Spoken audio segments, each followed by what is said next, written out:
Hi everyone, my name is Kayla and welcome back to Kay's Hidden Shelf where we talk about books.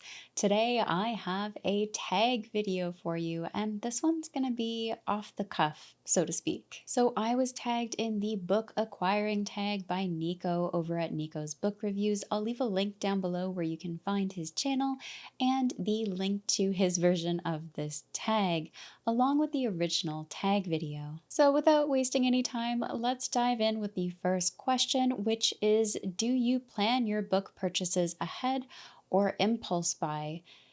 It's a bit of both and it depends. If I'm buying brand new copies of books, it is strategically planned in a sense of books that I do want to read as physical copies, series that I've loved, adored, and want physical copies of, or books that I know I'm going to read in the immediate future. As for impulse reads, they're not as often, I would say.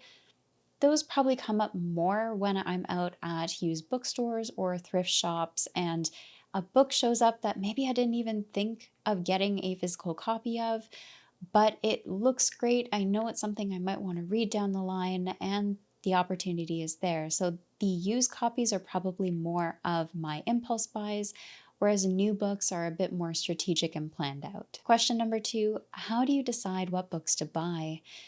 Generally, I would put this in with what books I would decide to read, as the process is about the same. This just involves going through the description of the book, the reviews that are available on Amazon, Goodreads, and so on, along with taking a look at some of the key tropes or features of the story. So for example, if it has a coming of age story versus whether or not it has dragons or mythical creatures or a romance in it. These are all things that I look for and help me figure out whether or not this book may be a good fit for me. When it comes down to buying a specific format of the book, it is a lot easier and more accessible to try the ebooks or an audiobook, depending for me. Physical copies are like a gem of a treat for me. I definitely prefer reading physical copies, but they're not always accessible due to costs or shipping times, depending on when I want to read it. So ebooks and audiobooks are the accessible versions that I will pitch in and purchase immediately if I can. However, those physical copies are something that generally I'd need to save up for. Question number 3, what is your philosophy on where you shop, online versus in person, versus large or small businesses, and the types of formats that you buy? I've already touched on the format, so I won't go there, but when it comes to where I might buy my books, I buy them from all over. Especially with physical copies, there's not a lot of indie booksellers where I am in Canada that I know of. If there are, let me know in the comments down below. I would love to take a look at those. There is one that I know of in the States, which is Silverstone Books, and they're phenomenal. But the shipping cost from the US to Canada can sometimes be a make or break deal for me. As a result, for physical copies, I end up usually going to Indigo or Amazon, or I'll look at my local used bookstores or little free libraries if anything is there. Question number 4. What about little free libraries? What do you think of them? Have you used one? Why or why not? And the answer, of course, is yes, I do use little free libraries. We have quite a few in our community here, and I think they're fantastic. My only complaint about them would be that I wish some of them were better weatherproofed.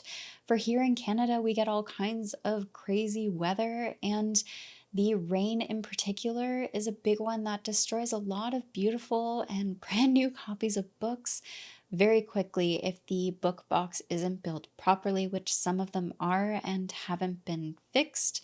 So if that's the case with some of the free little libraries, it can be tricky, as I don't want to put a book in there to get destroyed, but I also want someone to enjoy it. So overall, yes, I use them and I think they are great, so long as they are physically built properly to protect the books inside. Question number 5, how do you feel after acquiring a book? Do you share it either in a book haul or a diary? For me, I always love getting a new book. It's always exciting, and I wasn't always in a position where I could do that. So I definitely am very grateful that I'm in a position I can do that now, especially since having my own bookshelves and books on them is something I've always loved having. And there was a period where I just could not do that and I missed it a lot. And even when I was in that position, I always loved hearing what people were getting, what books they were reading, what they were buying, and seeing their own book collections. It's just something that always made me really excited. So now that I'm in a position where I can buy some books and have my own little shelves, I'm just very excited to be able to share them with you. Now, before I even found Discord, let alone starting my Booktube channel here, I just used to share them with the friends that I had when I was able to get the books, or I shared on the Discord groups at the time, and then eventually here on the channel. Getting a new book for me is exciting. I love the feel of physical books, and I love being able to just flip through or just look at a beautiful bookshelf. Those things are small, but they make me happy, and it's just something I love sharing. Question number 6, how do you feel looking at your books that haven't been read?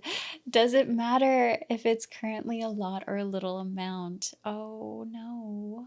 Okay, so for me, having a huge stack of physical copies of books in my to be read pile does make me a bit anxious.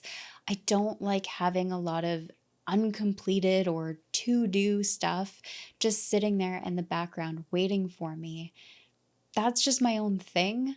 I do love having them, but I do try to limit how many I have at a time if possible, because the look of how many books I have staring at me saying you haven't read me does make me a bit anxious. When it comes to ebooks and audiobooks, however, those aren't physically in my face and don't give me the same reaction.